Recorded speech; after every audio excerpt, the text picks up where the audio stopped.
Olá, pessoal, bem-vindos de volta. Vocês tiveram um tempinho aí para descansar, né? Um recesso curto, mas acho que deu para todo mundo se recuperar. E hoje a gente vai continuar então o nosso assunto, tá? Quero começar falando da atividade passada de vocês, onde nós estudamos as características dos seres vivos e eu passei algumas questões para vocês fazerem, né? A primeira questão, eu colocava aqui uma imagem da célula vegetal e uma da animal, né, para vocês observarem as diferenças, né? Eu falei sobre essas diferenças na nossa aula, né? E você ia aqui só marcar um X ou escrever se possui ou não possui, tá?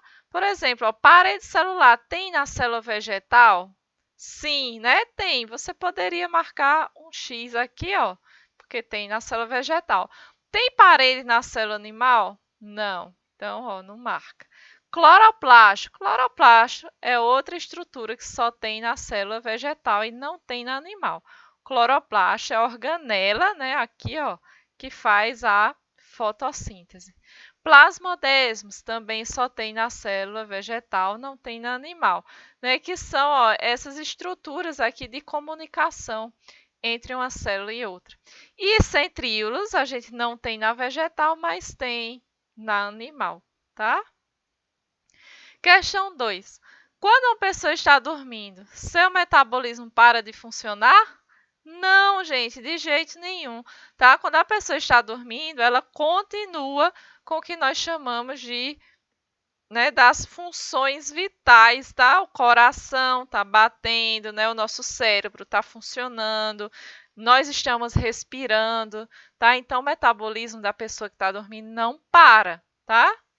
Água e carbono podem ser considerados seres vivos? Não, né? Por quê? Você poderia citar alguma característica típica de ser vivo, por exemplo, né? Pois não possuem células, né? A água não tem célula, carbono também não. Não possuem células, não possuem metabolismo, não se reproduzem, tá? E por aí vai, né? Tem várias justificativas que vocês poderiam colocar aqui. Questão 4. Algumas plantas, como o hibisco, podem ser plantadas a partir de um pedaço de seu caule, fincando na terra. Isso significa que de um galho de hibisco pode brotar outro hibisco. Essa forma de reprodução é sexuada ou assexuada? Se eu pego um galho de uma planta, né, e coloco num vaso, isso daqui é um tipo de reprodução assexuada, tá? Para uma planta se reproduzir de maneira sexuada, só se tiver o processo de polinização, tá? O pólen levado de uma flor para outra, aí sim tem reprodução sexuada. Mas com galho, ó, reprodução assexuada. E as questões 5 e 6 eram de marcar, tá? Vocês iam marcar a alternativa certa.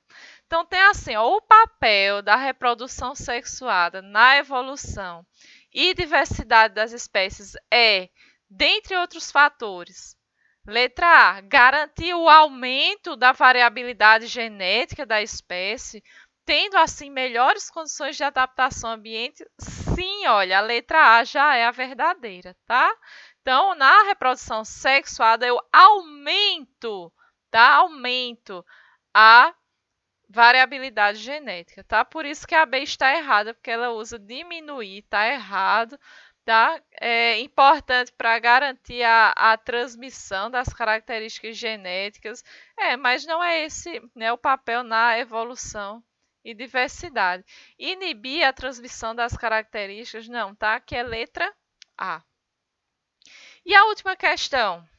A reprodução é uma função do ser vivo fundamental para a manutenção do número de indivíduos de uma espécie. A reprodução sexuada diferencia-se da reprodução assexuada porque na primeira, ou seja, na reprodução sexuada, o que é que acontece? Consumo de menor energia, nada a ver, né? Formação de seres geneticamente diferentes, sim, tá? Por isso que é importante a reprodução sexuada para formar seres geneticamente diferentes, tá? E hoje nós vamos falar, né, dos reinos de seres vivos, tá? Nós temos, gente, 5 reinos, tá? E cada reino tem suas características. Qual é o primeiro reino que a gente vai falar? O primeiro reino é o reino Monera, tá? Quais são as características dos seres que fazem parte desse reino? São seres unicelulares, ou seja, só tem uma célula. Nossa, é possível um ser vivo que tenha só uma célula? É possível sim, tá? Todas as bactérias, tá? São seres unicelulares. Procarióticos, o que é isso, professora? Né? É uma célula que ela não tem o núcleo, ela tem o material genético aqui solto no meio dela, tá? Isso é uma característica do reino Monera. E os seres vivos, né, desse reino, eles podem ser heterótrofos, ou seja, não produzem o próprio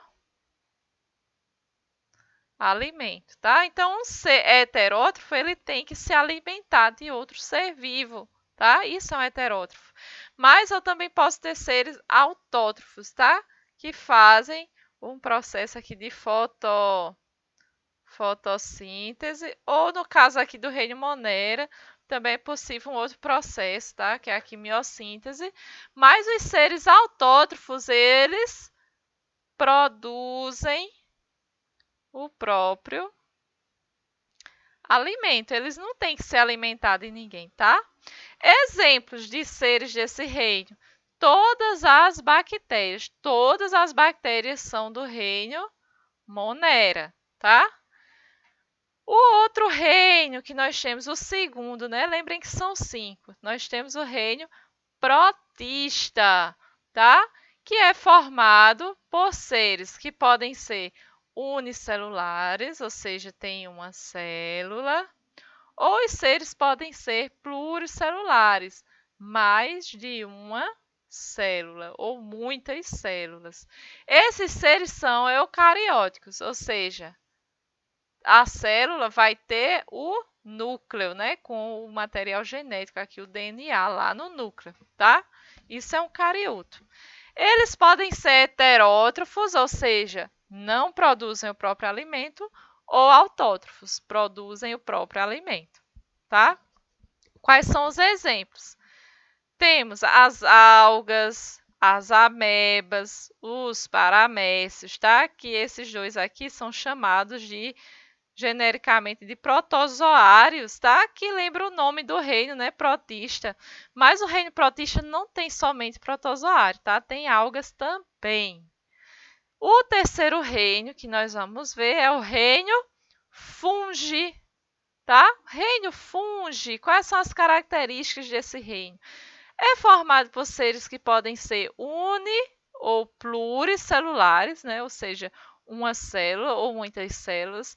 Todos eles são eucarióticos, ou seja, a célula deles tem núcleo. E todos eles são heterótrofos, ou seja, todos eles não produzem o próprio alimento, eles têm que se alimentar de outros seres. Exemplos de seres do reino fungi: as leveduras, os cogumelos, os bolores, que são genericamente chamados de fungos, tá? São os seres do reino fungi.